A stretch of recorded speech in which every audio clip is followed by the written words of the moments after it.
Hello dear students, once again welcome to this YouTube channel. So in previous class we have already discussed about the resultant of two vectors. So that is r equal to square root of a square plus b square plus 2ab cos theta, where a and b are the magnitude of the two vectors and theta is the angle between two vectors. So effect of these two vectors a and vector b is the r, and its magnitude as well as directions we have already discussed in previous class. So the resultant vector means it is the single vector which gives the same effect as the number of vectors. Okay, so this one is the resultant vector. But today we have to discuss resolution of a vector. Resolution of a vector means for a given vector you have to write or number of vectors, their sum is the given vector. Just reverse of this. So in previous class we have adding two vectors getting 1. So here you have to split the given vector into number of vectors and their sum is the given vector. So this one is the resolution of a vector. Okay. See, the process of splitting a single vector into two or more vectors in different directions in a plane such that their sum gives the original vector is called resolution of a vector. Okay. See, now let us to discuss rectangular components of a vector in a plane. So what is this rectangular components? See, for example, there is a one point in xy plane, let you can say x comma y, and if you join that point with radius, that point with origin, let that OP line gives the position of that point P. So the length of the line gives the magnitude, means how much far away from O, and the angle XOP gives in which direction it is from O.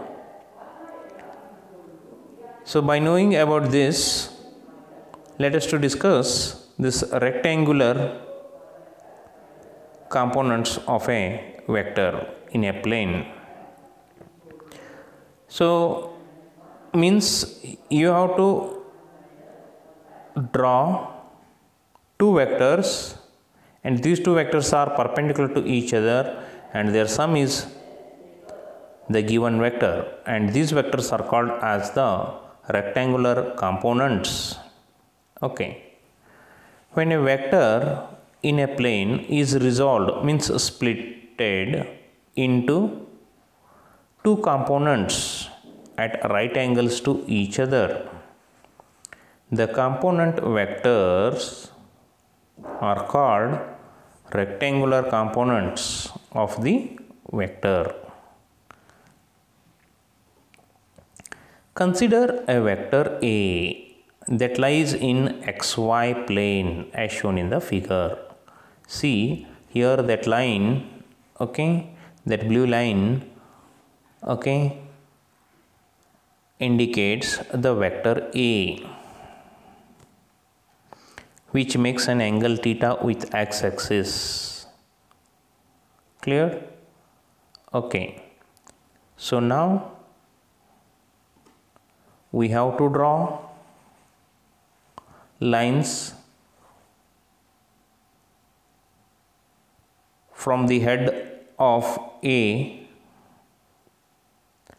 perpendicular to the coordinate axis, that is You have to draw two dotted lines shown in figure. These two are parallel, or you can say perpendicular to the axis. So now here we are getting one rectangle, and the vector itself is the diagonal, and this diagonal makes an angle theta with x axis. So you can say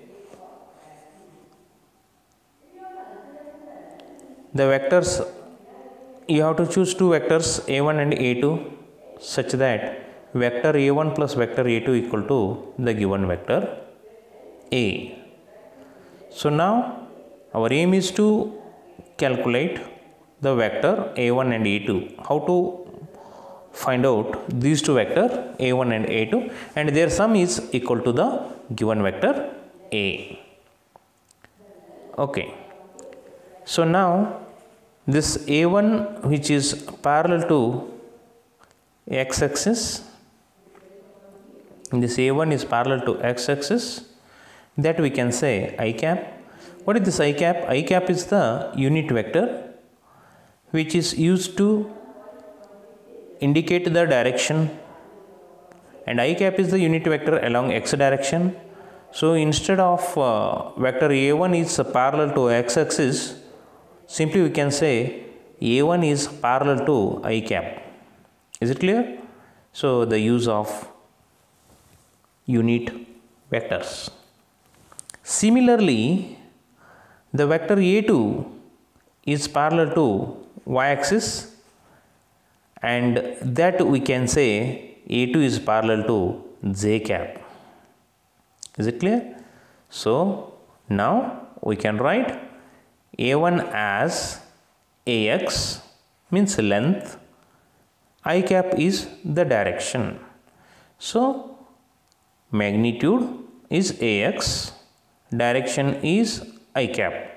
So vector a1 we can write it as ax I cap.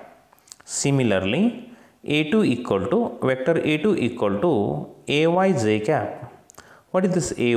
Ay is the magnitude or the length of the line, and j cap indicates the direction. The direction is along y direction or y axis. So here ax and ay are the length, and these are the real numbers. Okay. So now we can write vector a as, instead of a1 plus a2, we can write a1 as ax I cap and a2 as ay j cap. So we can write vector a equal to ax I cap plus ay j cap. Is it clear? So the quantity ax and ay are called x component and y component of the vector a. So now ax and ay are the components of the vector a, and ax itself not a vector, but if you write ax I cap, then it is a vector.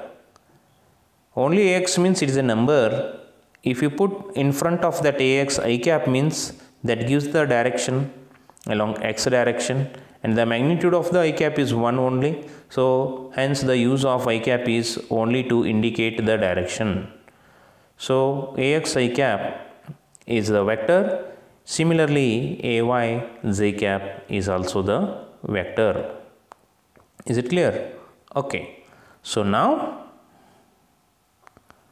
using the simple trigonometry, we can express ax and ay in terms of magnitude of a and the angle theta. It makes with x-axis. Okay. So now here ax as a cos theta. How means from the right angle triangle, if you write cos theta, okay, So how to define this cos theta means it's the ratio of adjacent side to the hypotenuse. Here the adjacent side is AX and hypotenuse is the diagonal itself, and it is the magnitude of the vector A. So the magnitude of the vector A, simply we can write it as A, and adjacent side is AX. So therefore AX by A is cos theta. So then we can write it as AX equal to A cos theta. And similarly, in the same triangle, how to define this sin theta means it is the ratio of opposite to the hypotenuse. And here opposite side is parallel to AY and equal to AY. So you have to take AY as the opposite side. And here hypotenuse is same as the magnitude of the vector A. So sin theta equal to AY upon A. AY upon A is the sin theta. So we can write AY equal to A sin theta. AY equal to A sin theta. Is it clear? So now by substituting the values of AX and AY as A cos theta and A sin theta, so we can write this as the vector A as A cos theta I cap plus A sin theta j cap. Is it clear? So therefore the rectangular components of vector A are A cos theta I cap and A sin theta j cap, where theta is the angle made by the vector with x-axis. So these are the rectangular components of a vector A. Okay. So now by knowing about the rectangular component of the vector A, let us to discuss some important note. See, a component of a vector can be positive, negative or 0 depending on the value of theta. Suppose the value of theta is 0, then x component is A only and y component is 0. If theta is 90 degree, then x component is 0, y component becomes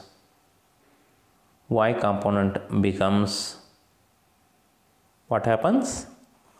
If theta equal to 90 degree, x component is 0, y component is A itself. Is it clear? Okay. Similarly, if theta is 180 degree, cos 180 value is minus 1 and sin 180 value is 0. So in this case, the x component is negative. Okay. Is it clear?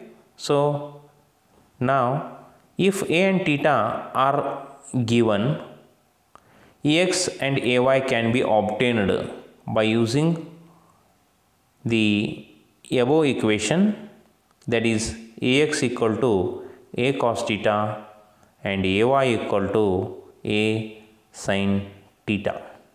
Okay. So if Ax and Ay are given, A and theta can be calculated as follows.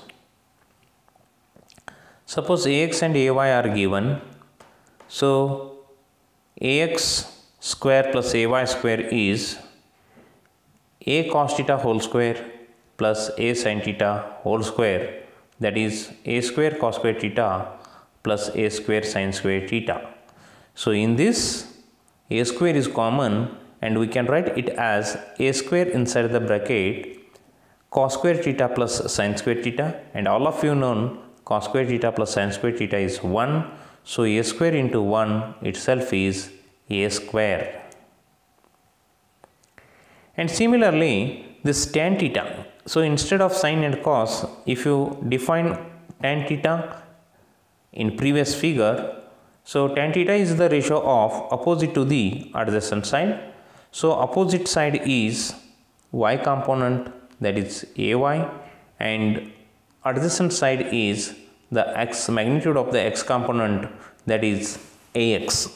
So ay upon ax is tan theta. So then theta is tan inverse of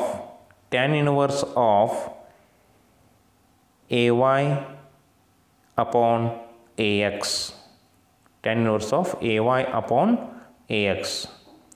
And one more thing you have to remember, suppose there is a one vector which makes an angle theta as 45 degree with x-axis, then its x component and y component are a upon root 2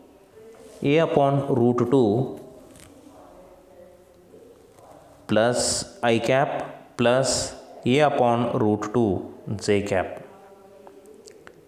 Is it clear? And also remember, by squaring and adding these two components, we will get the given vector. Is it clear? Okay. So in next class, we have to discuss about projectile motion. Thank you.